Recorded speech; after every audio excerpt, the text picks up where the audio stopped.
আসসালামু আলাইকুম। দুনিয়া টাকার গোলাম এপিসোড নাম্বার 16।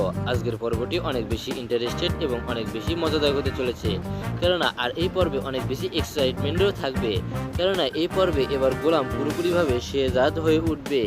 গোলামের মাথায় আক্রমণ পাওয়ার কারণে গোলাম তার সমস্ত স্মৃতিশক্তি হারিয়ে গিয়েছিল এবং সে যে শেহজাদ তা সে ভুলে গিয়েছিল।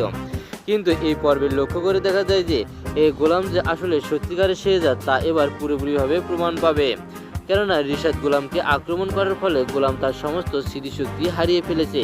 আর গোলাম তার সমস্ত স্মৃতিশক্তি হারিয়ে ফেলার কারণে গোলাম তো সত্যিকারের শেহজাদ থেকে পুরোপুরিভাবে বঞ্চিত হয়ে গিয়েছে এবং সকলে তাকে অনেক ট্রোল এবং অনেক মজা করে। কিন্তু গোলাম তো আসলে সত্যিকারের শেহজাদ এটা তো আর কেউ জানে না। তাই তো গোলামের মাথায় আঘাত লাগার কারণে গোলামকে হসপিটালে নিয়ে যাওয়া হয়েছিল এবং গোলামকে হসপিটালে নিয়ে যাওয়ার সঙ্গে গোলাম অনেক বেশি গুরুতরভাবে আহত হওয়ার কারণে ডাক্তার তাকে ইমার্জেন্সিতে রাখে এবং ডাক্তার তাকে ইমার্জেন্সিতে রাখার ফলে গোলাম তার আস্তে আস্তে সমস্ত স্মৃতিশক্তিগুলো ফিরিয়ে পেতে চলেছে। আর গোলাম তার সমস্ত স্মৃতিশক্তিগুলো ফিরে পাওয়ার ফলে গোলাম সে এবার পুরোপুরিভাবে শেহজাদ হয়ে উঠবে। এখানে আসল কথা হচ্ছে গোলাম যদি সে সত্যিকারের শেহজাদ হয়ে ওঠে তাহলে এখানে ঋতুর কি হবে, কেননা ঋতু তো গোলামকে সত্যিকারে ভালোবেসেছিল আর ঋতুর এই ভালোবাসা তো কখনোই মিথ্যে ছিল না, কেননা গোলামের টাকা পয়সা কিংবা অন্য কিছু দেখে গোলামকে তো আর সে ভালোবাসেনি, সে ভালোবেসেছে গোলামের ব্যবহার আচরণ দেখে। তাই তো ঋতু গোলামকে পুরোপুরিভাবে মেনে নিয়েছে এবং গোলামকে যে করে হোক না কেন ভালোবাসার মধ্য দিয়ে তাকে মন জয় করে নিয়েছে। আর গোলাম তো জানতোই যে সে আসলে একজন কাজের ছেলে, সে তো কোনো শেহজাদ না। তাই তো যত কিছু হোক না কেন, যতবারই যাই কিছু আসুক না কেন, সব কিছু থেকে শেহজাদ আসলে গোলাম হয়ে উঠতে অনেক বেশি কষ্ট হয়ে যাচ্ছে।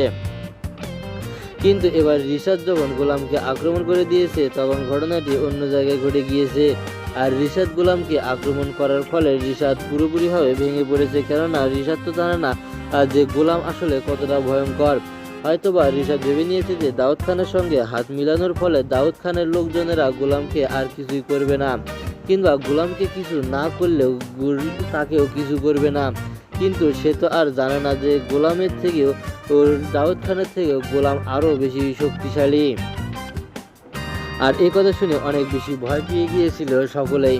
প্রতিটি ক্ষেত্রে যখন এমন অবস্থা থেকে পার হতে যাচ্ছিল তখন সে অবস্থা থেকে নিজেদেরকে সরিয়ে আনতে অনেক বেশি কষ্ট হচ্ছিল ফাতেমাকে, কেননা ফাতেমা সব কিছু জেনেও চুপচাপ হয়ে গিয়েছিল এবং কি করবে সে নিজেই ভেবে উঠতে পারছিল না, কেননা সে যদি কিছু বলে তাহলে তো সেটি কেউ বিশ্বাস করবে না, কেননা সকলে জানে যে আসলে সে তো শেহজাদ না, সে তো আসলে গোলাম। তো বন্ধুরা, ভিডিওটি ছিল আজকে পর্যন্ত।